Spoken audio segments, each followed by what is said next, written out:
The second episode of the Netflix series Narcos highlights a pivotal moment in narco-trafficking history, the formation of the Medellin cartel. The episode opens with narrator and DEA agent Steve Murphy, Boyd Holbrook, and his wife Connie, Joanna Christie, on a plane, passing over the Bahamas.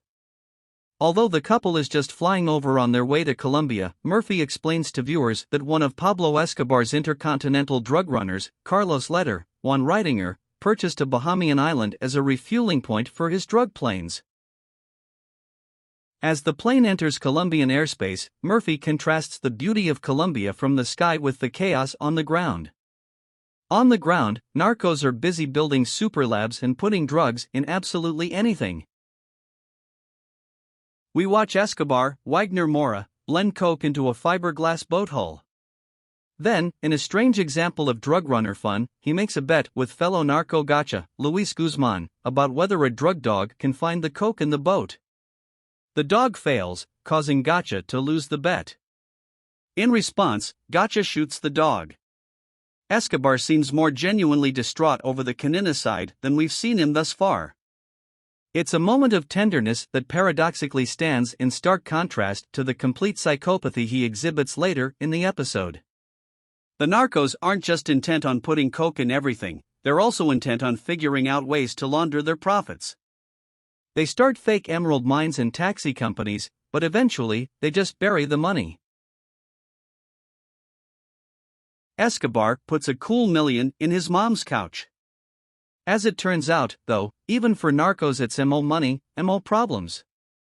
Deep in the Amazonian jungle, members of communist guerrilla group M19 devise a plan to kidnap college student Marta Ochoa, Carolina Gaitan, sister to the narco-trafficking Ochoa brothers.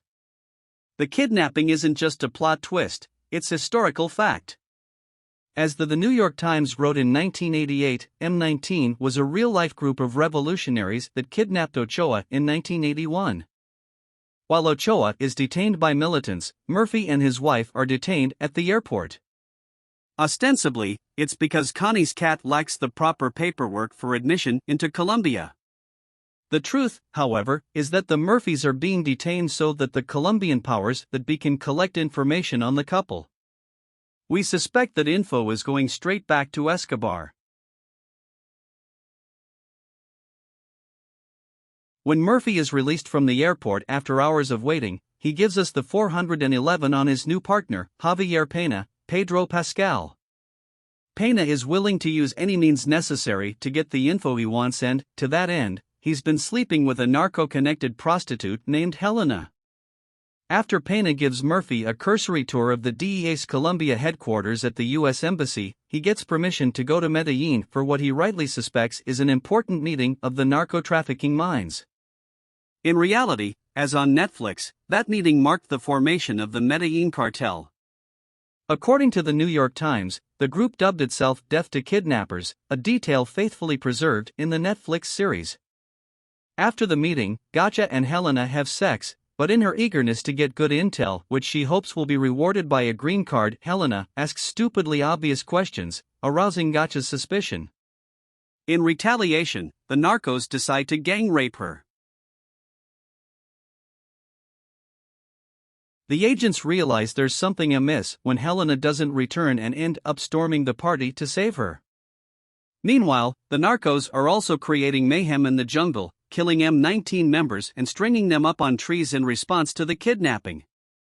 Eventually, they get their wish and Ochoa is released. Escobar doesn't stop killing, though. In the next scene, we see the kingpin directing people to move closer to one another so he can snap a picture. Or so it seems. As the camera cuts to the image he's capturing, we realize he's actually instructing his men to position the dead bodies of M19 members for a maximally disturbing image.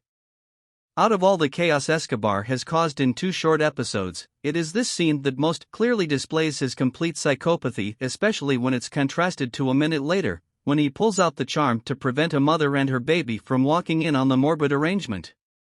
Eventually, the M19 leader comes to Escobar in person in hopes of offering his life in exchange for an end to the killings. He hands over the sword of Simon Bolivar, an artifact M19 stole from a museum, and asks Escobar to kill him with it.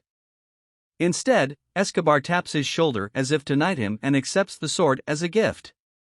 He announces that from now on, the erstwhile enemies will work together. Despite the country's pervasive violence, the Murphys seem to be settling into their new life in Colombia. Connie has begun doing local volunteer work and they seem to be enjoying themselves at times. Then, in the last moments of the episode, the Murphys return home at night to find their cat strung up and murdered. There's no such thing as normal for a DEA agent in Colombia. Thanks for watching. See you in next episode. Subscribe for more videos.